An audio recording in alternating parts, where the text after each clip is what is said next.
Gracias, señora Ramos. Tiene la palabra el Grupo Socialista.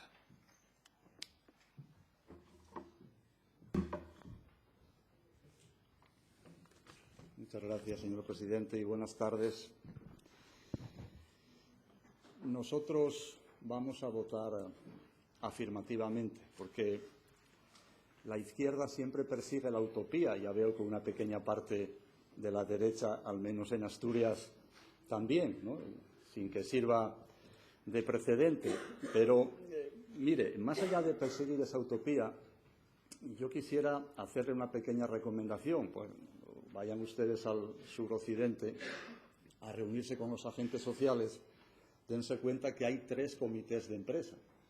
Comité de empresa de Astur Leonesa, comité de empresa de Carbonar y comité de empresa de Uminsa. Yo sé que ha sido quizás un olvido, un error por el cual alguno de estos 3 comités no estaban convocados, porque me habrán escuchado aquí decir muchas veces que no es bueno tener estos olvidos, porque da la sensación que a lo mejor se están parcelando, se están troceando el tipo de empresas, el tipo de trabajadores, y eso sí que sería de verdad el fin de la minería. Y con su permiso, señor Zapico, porque hoy es usted el protagonista de esta proposición no de ley, déjeme dedicarle un solo minuto al señor Piernavieja, porque ya cuando es usted el proponente le dedico más tiempo. No sé si le doy argumentos o no, pero claro, usted pretende ser siempre aquí como aquella canción de Cecilia, ¿no? La novia en la boda, el muerto en el entierro y quizás aquí el niño en el bautizo, porque usted nos habla de cualquier cosa menos de minería. Usted baja aquí con papeles todo el día, esto y lo otro. Oiga, por favor, estamos hablando de minería. Si queremos hablamos de investidura y hablamos de lo que quiera, pero es que criticar la investidura y no sé qué es el mantra suyo, el mantra de la abstención, pero es que mantra por mantra. También tenemos otro nosotros. Si gobierna, entre otras cosas, el Partido Popular es porque ustedes en diciembre prefirieron no dar el gobierno a Pedro Sánchez. Yo lo que me extraña es que alguno todavía tenga dudas de eso. Por lo tanto, me extraña que alguno tenga dudas sobre cuál era el papel de Podemos para el que vino a este mundo, ¿no? Pero en cualquier caso, y dedicado ya a su minuto de gloria, y espero que para la próxima vez cuando venga a hablar de minería, hable de verdad de minería, voy a intentar argumentar el porqué esto de la utopía, que digo que no está mal que la persigamos desde la izquierda, porque hay que hacerse muchas preguntas con esto de la nacionalización. El concepto de la nacionalización, eufemísticamente hablando, no es más ni menos que una expropiación, y hay que expropiar en base al interés general. Vamos a suponer que sea un interés general, y vamos también a pensar que hay, yo creo que demanda política o que hay consenso político, y lo podemos ir observando, ¿no? Pero en cualquier caso hay que hacerse muchas preguntas. ¿Quién va a correr con las deudas de las empresas? Si estas empresas, lógicamente, supongo que será el Estado.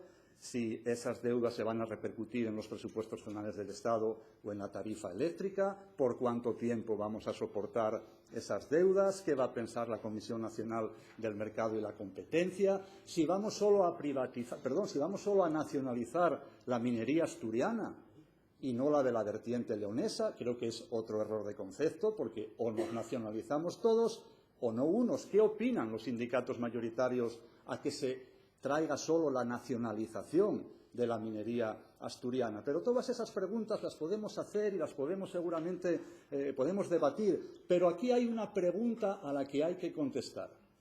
¿Quién nos va a comprar el carbón? Porque si llegamos a la conclusión de que ese es el problema, créanme ustedes que el problema, valga la redundancia, no es en el origen, sino en el destino. Da igual que la empresa sea pública que privada si no somos luego capaces de colocar el producto en las empresas eléctricas. Por lo tanto, el problema no es en origen, el problema es en destino. Y puestos a traer aquí ideas que pueden ser un tanto utópicas, yo entonces hago otro planteamiento. ¿Por qué nacionalizar la minería y no nacionalizar el sector eléctrico, o al menos una parte del sector eléctrico?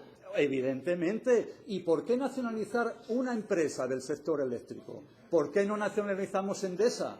Endesa, que ya aquí que se habló de anacronismo, recordarán ustedes que Francisco Franco en el año 1944 creó la Empresa Nacional de Electricidad, Endesa, ¿vale? Entonces, nacionalicemos Endesa y obliguemos a Endesa a comprar el carbón a las empresas asturianas y leonesas, porque con ese concepto modularemos los precios. No estoy diciendo ninguna barbaridad, porque evidentemente todos los países de nuestro entorno tienen algún control sobre alguna empresa eléctrica. Los alemanes con E.ON, los italianos con Enel y hasta Portugal con EDP. Y todas, curiosamente, empiezan por E. Pues nacionalicemos Endesa y España tiene su empresa también nacional de electricidad.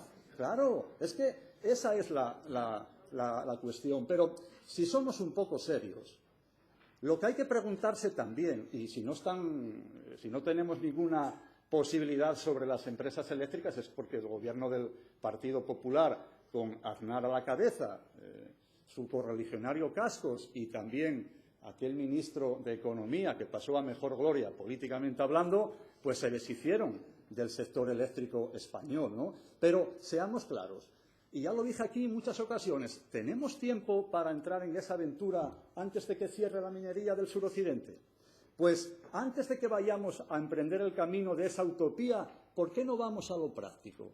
Sin desperdiciar el tema de la nacionalización, ¿por qué no vamos a regular el mercado? ¿Qué es lo que tiene que hacer un gobierno que se precie? Y si regulamos el mercado, confluiremos en que en el corto plazo y para salvar la minería del suroccidente, necesariamente hay que ir a buscar ese mecanismo que regule el consumo de carbón nacional. Y solamente eso, y ahí sí que hay capacidad política en el Parlamento del Estado para poder obligar al Gobierno a que eso lo haga, o por lo menos intentarlo, es lo que en el corto plazo salvará a la minería del suroccidente, a los mineros y a sus familias. No vaya a ser que cuando queramos nacionalizar la minería o nacionalizar Endesa, los mineros y hayan tenido que coger la maleta y poco a poco irse marchando del suroccidente. Yo solamente intento poner un punto de pragmatismo y un punto de cordura, porque puestos a elucubrar y a decir titulares y a dar grandes ideas, pues desgraciadamente o afortunadamente